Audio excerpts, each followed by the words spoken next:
So this week at work, I want to talk very quickly about one of the big issues that's causing a lot of people to feel exhausted, exasperated, knackered, tired, frazzled, call it what you will. And it's got everything to do with how we make decisions as business leaders. In 1956, a fellow called George Miller did a doctoral thesis on how we process information.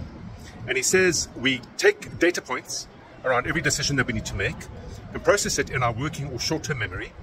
And once we've made sense of it, we place it in our long-term memory, so we know how to make decisions based on the same issue should the issue repeat itself. And that way, it clears your short-term memory, ready to receive the next set of data points, to make the next decision, and so on. And what he realized is that the average person can cope with 7 variables, 7 data point variables, and process it to make a call on an issue. Some can only cope with 5, so 7 minus 2, and some can cope with 9, 7 plus 2.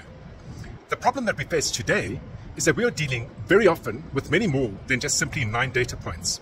What happens when we overload our short-term working memory is it goes into cognitive fright or flight in the same way that our body does.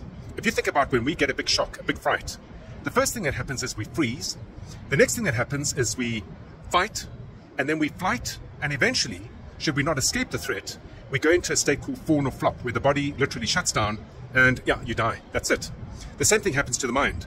When it's overloaded with too many variables, too many data points to make a call, and leads to us not making decisions, in fact rather procrastinating, and then having to cope with more decisions, leading to further cognitive overload, it takes us into a place where we literally, in our brains, freeze, fight at first, flight, and eventually fawn or flop.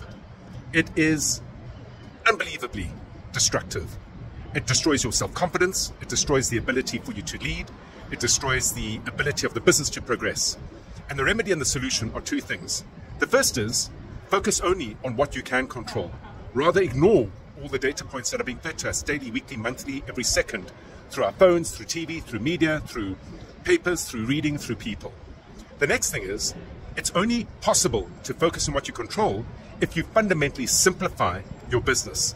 Decide what you want to achieve in clear, distinct terms in the next 3 to 5 years, and then engineer a path to attain that in order to act. The act of engineering a path, engineering is the process of building logically, sequentially to yield an outcome. If you engineer a path premised on the current place that you find yourself in, aiming at yielding an outcome defined in the future, it simplifies everything. And within that, you can limit and concentrate your time and attention to only those things that your engineering activities will yield as an outcome. Food for thought for this week at work. Don't let yourself get trapped in feeling knackered, tired, frazzled, exhausted, or angry. Until next week at work, have an entrepreneurial day.